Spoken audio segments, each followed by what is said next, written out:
Well, hey there, and welcome back to Time to Write. I am Amy Kelly, and this is my great friend. I'm Emily Roberson. Yeah, and we are so excited that you're hanging out with us today. All right. Awesome. So, our topic for today is about one of the big questions that authors ask themselves, which is why can't someone else do my social media? Yeah, so this is something I hear a lot. I know you do too, like in talking with authors. All the Like I time. just I just want to delegate it to someone else. I've even heard, and I think I've mentioned this on the show before. I've heard like, "Oh, I'm going to wait until I'm a big published author and well known and then have somebody do it for me." And so the problem with that, and I think that's kind of a myth because you're going to have to do some heavy lifting in the beginning before you could hand it off. And from my perspective, once you've done the heavy lifting in the beginning to like set yourself up for success or set someone else up for success, it's really not that difficult. I mean, it takes time, but it's Right. pretty simple to like pull your social media together and just get it out there. So it's that beginning work that, Right. And right. so I think one of the things that people think a lot, and I thought this, is that like, oh, what I really need is to have like essentially an agency or your publisher or someone come in and tell you what to post. Well, here's the key problem is that only you know what it, our writing is so personal that like someone else can't pretend to be you if you haven't first set out like what exactly it is that you're putting out in the world. Right. Like really like a guide, like a U 101 for, for yourself, if you're doing it for yourself or to hand off to someone. And I think that's something that, as you like, you start off, you do the work, you start off, and then it's kind of an ever evolving process. So then you start putting things out there and you see what works, and you shift and change too. Like you're writing Right. new books and you're writing about new things. And so it's going to kind of shift and change a little bit, but I think the core part of who you are, um, and your values and the things that you're super passionate about, like you really want to nail down all those things and not just have them in your head, like, oh, I know that I'm passionate about this or that, but really like get it down in writing. And plan, because here, okay, I'm going to present the alternate. I don't know if anybody's ever had this happen, but that thing where you're maybe friendly with someone and they say, I know all about you. And they proceed to list a bunch of things where you're like, oh, no, like, no, I don't like that. I don't want that. No, that is, and that if you're trying to give this part, the figuring out what to post and who you want to be to someone else, that is basically saying that to someone else. I want you to identify who I should be. And that just is not a job you can hand to another person. They No. can coach you through it. And this is what Amy does at Accomplished Hmm. Authors, her business, which Yeah. also has resources. But the work of figuring out who you want to show up to be is for you to do. Yeah. Yeah. And I think we don't always know the questions to ask to kind of figure that out. That's what I really try to help authors do with my stuff. But I do think what I call it is you're really kind of defining your brand because you as an author are your brand. Yeah. So yeah, I just think you really have to do that upfront work. And so really defining your brand, which means it's not like I mean, your colors and your fonts and things like that, that's part of it, but it's really, I think, a lot deeper than that. And why don't you talk about kind of maybe some elements of your brand that are the deeper pieces? Right. So what I really sat and thought about, and I think everybody should do, is give a little time to think, what can I write across genres, I write across age groups. What can you say? What can I promise? And this is an idea of a brand promise, but what can I promise you as a writer? Like, I can promise you that I will not write a character that's one of those grab your heart characters that gives up on themselves. I won't do it. That is not the story I'm interested in telling. And so I can make that part of my brand. Is like, I write, and there are people who, let's say you're going to write even if you believe, as I do, down to your bones, that like people should learn how to not give up on themselves, someone else who has a core value, they might consistently write characters who do give up on themselves as like a cautionary tale. I have zero interest in doing that. I do not want to do that. That is depressing to me. I do not find it fun.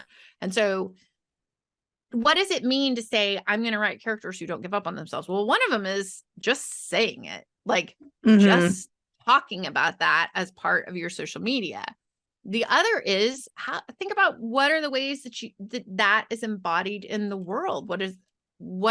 How does something that's a core value for you, how does it show up in the things you love?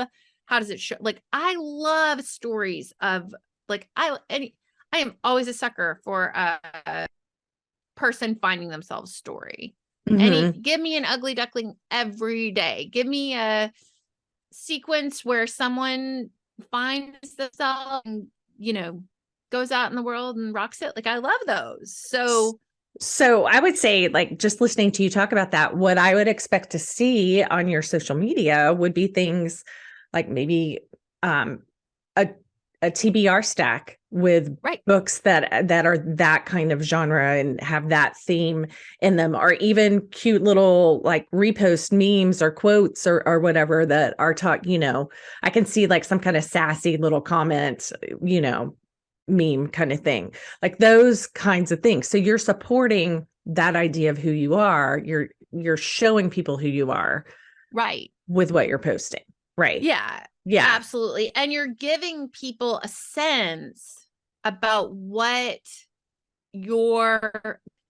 they will experience when they read my books or watch something, if I ever get a screenplay produced, watch something that I produced. I also if you look at my stuff, I love color. I love color. I love dresses. I love fashion. I love history. But color. Right. So all of that is also good. Like, I'm not a minimalist. Just not a minimalist. Yeah, me, like, I'm a more is more girl. And more is more. But there are other people that, that if you are, that is also I'm the biggest thing that Amy and I just want to really just hammer home is there's no good or bad in this. There's no right or wrong in this. Just because I love color doesn't mean you need color. You'll almost never see a pastel on my page. Like I guess unless this counts, but it's borderline. You won't see like that sort of but that doesn't mean those things. That's not part of what. But I would say I'm going to take that a level deeper, because what I think you're talking about is taste, as far as, how things look and aesthetics and things like that. But I would even take it further into your values and what you believe, because if you can really embrace the fact that you are not for everyone, and that doesn't mean like you're intentionally trying to be provocative or, divisive. I never know how to pronounce that word, but it does mean that you can just put it out there. Like, here's what I value. Here's what I believe. Here's what I think. And not everybody may align themselves with that or feel as strongly about it, but your people, they sure will. Right. They sure will. That's who you're looking for. You are not looking to start arguments. You're looking to make connection. And so if somebody shows up, like, Oh, well, and I would just say that the flip side is true. You're not looking to be completely unoffensive either. Like No. you don't have to worry about like, oh, I don't know if I should post this or not because there's so much color in it and it might it might Right. put some people off or Yeah, like whatever. one of my like core beliefs is all over everything I do is more pie. More pie. It is not a fight. We are not fighting over one pie. We can make Yeah. more pie. Yeah. Like There's enough pie for everybody. there's enough pie for everyone. No And so scarcity. No scarcity. if somebody comes, let's say I put a post that's um here's a good example. I posted yesterday, recently, who knows time, about a question about whether or not I'm good at something and what does it mean to talk about being good at something. And if someone was to come on my page and say, no, you're bad, I don't have to engage with that. I'm not saying they would, but like I am putting stuff out there for people who were asking themselves this question. What does it mean to say you're good at something? Right, right. And I'm just going to lasso us back to kind of where we started with this, which Yes. is, yeah, which is you have to figure out these things before you can hand it off to anyone. You have to figure out these things before you like start throwing posts out there like spaghetti on the wall. Like you really want to know what you represent. You really want to decide what you want to be known for in your social media because you cannot be for everyone, because if you're for everyone, you're for no one. So you really want to, and you can go back and listen. We've done an episode on really figuring out who your ideal reader is. You want to really personify that and write to that one person. You really want to like, so yeah, you're not for everyone. And then I would say, and I feel like we've already talked about this a little bit, is really figuring out your aesthetic. Are you going to be dark and moody? Is it going to be light and bright? Is it going to be colorful? Is it going to be pastels? Is it going to be new? Like all the things. And if you want to check out I've done a couple of posts, you should be able to find them pretty easily, where I talk about what different colors mean, because that communicates emotions and feelings too. You can look on my at Accomplished Authors feed for that. But really figuring, like, you're being intentional about what kind of feelings you want to evoke from people. I do have a thing to add, though. This is not permission to just procrastinate and not post anything. Like, oh, yeah. Yeah. Nope. Right. Nope. Right. You're going to keep posting even when you don't know the answer to all of these questions. Yes. You're going to start posting, because the other thing is, this whole thing this is the absolutely amazing thing about social media for authors. This is the coolest thing, and the thing for you to understand down to your toes is this is the place where we get to interact with readers. Yeah. We get to interact with readers. And so if you post something and it consistently just tanks, then you can be like, oh, I guess my target audience is just not interested in this thing. Even if it is, see if you can ask yourself, is there another way to tie into my core values? Right. Well, and I would offer this too, because I think most of us who are writers are also avid readers. And so what I think about is, if social media had been a thing when I was a teen, and Madeline Lingle had been on social media, what would I want her to be like? What would I want to know about her? And what would I want to see in her posts? Like, and then go with those. Like, if that's what I wanted to see, then I guarantee you, your readers, my readers, want to see similar things. Right. And it doesn't mean like, slashing a vein and just putting your whole life out there. But I think that you can find things that would resonate. There's one author that I follow, Erin Entrada, I think maybe is her name. She's a middle grade author. And one of her regular posts that she does is letters from her readers. And oh my gosh, like, it is amazing to see what these kids have written to her. So That's just, like yeah. Stephanie Garber, who wrote Caraval, does fan art. Mm-hmm. It's Oh, like yeah. so awesome. And so I think that, and one of the other things I would say for us as authors, whether, you know, wherever you are on your journey, is that you aren't taught, like, just because, let's say you pick a color palette for example, we're not Coca-Cola. Like, they're pretty much stuck with that red, Right. right? Like, Coca-Cola is pretty much the red. But let's say you pick a palette and then you realize, like, you're starting to change. You can, I just think one of the many ways that people use to procrastinate is thinking, like, oh, I don't know if this is the perfect. Yeah, There's you no could. perfect color palette. And there's no perfect posts. Like you're gonna have goofs, and that's Yeah. okay. Like Yes. it is okay. Say the two perfectionists to one another who are trying Yes. to That's okay. let But the go. other piece of it is that I think, from what I see, even down, let's say you're imagining your career 10, 15, 20 years out, I think a certain percentage of authors you'll see, they're still doing some of their own social media, even when they're super famous, because it is one of the best ways to engage with your readers. Yeah. So just remember that, like, what your social media is giving, among other things, is like, if you have a favorite author, even now, where like a bunch of post-pandemic, a bunch of my favorite authors going on tour again, and like they are not coming to Little Rock, most of them.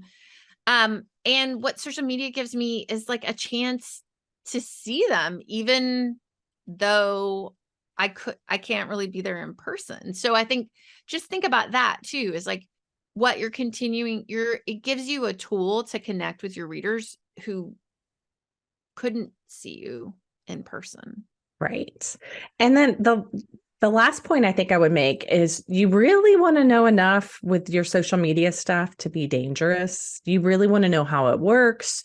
You really want to like just have that working knowledge, because you never, as a business person, want to give someone else complete control over something where you don't understand exactly how it works. Right. Right. I would, that's a cautionary Yeah. And I think tale. also, the other thing about social media is that it's something where there's value later on. Once you get your feet under you, there's actually real value of going in and looking at your analytics. Yes. It's actually valuable. I know, I'm sure people are like, no, not analytics, but seriously, like, once you get your feet under you, once you've been doing it for, I mean, 6 months, I'm not saying like once you've been doing it for 2 weeks, but once you've been doing it for 6 months, 8 months, to be able to go in and see, what do people engage with? Like, that can be really fun. Yeah, for sure. So And what do we think authors should look at moving forward? Like, what's the mindset? I would say that you can do this and you might even be able to enjoy it. Like, to me, fleshing out your brand and your aesthetic and all that, it's kind of on par with like personality tests, things like that. Like, I love doing personality tests and figuring out. So you're really like laying out, like, who am I and what do I love and what do I stand for and how can these connect, like, with that ideal reader? Like, what Reader. elements of who I am connect with that reader? Right. So I would say it just really telling yourself, I can do this. Like, it is doable. And I might even enjoy it. Like, let Right. yourself enjoy it. Right. And then I would say, practically for that, what are a couple of things that you would advise?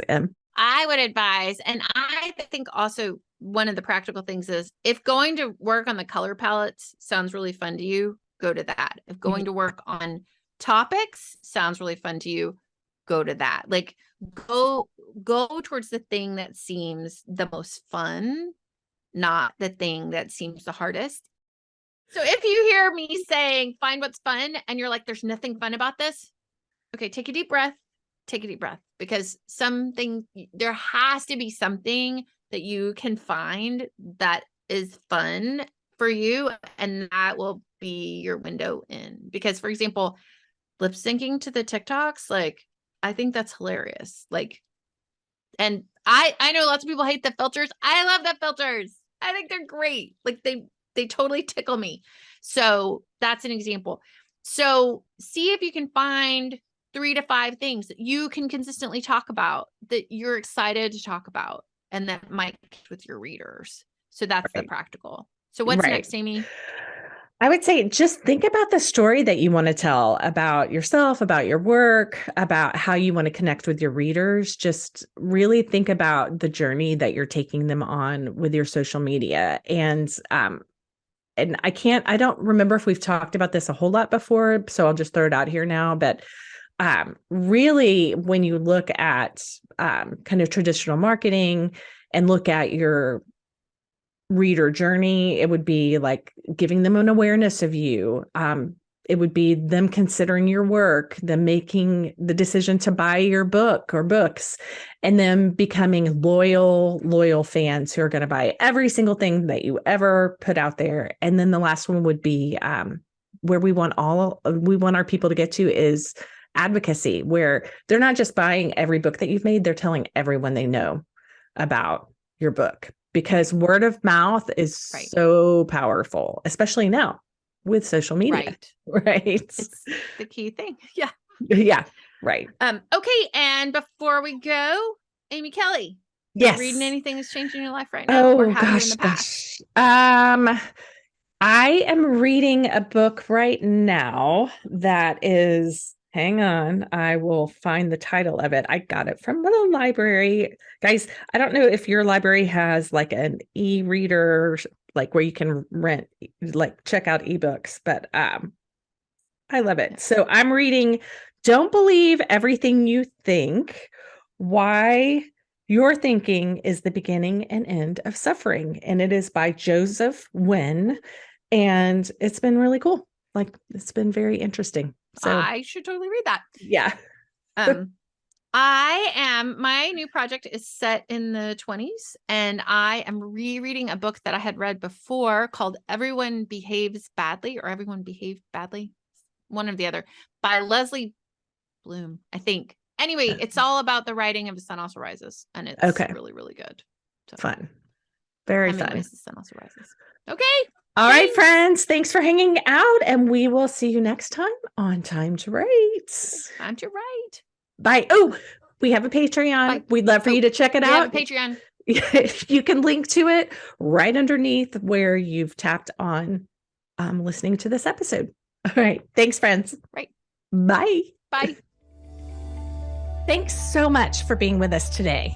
We love our people, and we want to get to know you better. So email us at questions@timetowritepodcast.com to have your questions considered for the show. You can also suggest topics by emailing us there. Also, drop us a review on Apple Podcasts. Not only will it thrill us. Seriously, we read everyone. It also helps others find the show. We're driven by sharing stories, and your review helps us do that. Just remember, your stories matter, and we're rooting for you to find time to write. Even if it's only 5 minutes. 5 minutes, you can do it. You can do it.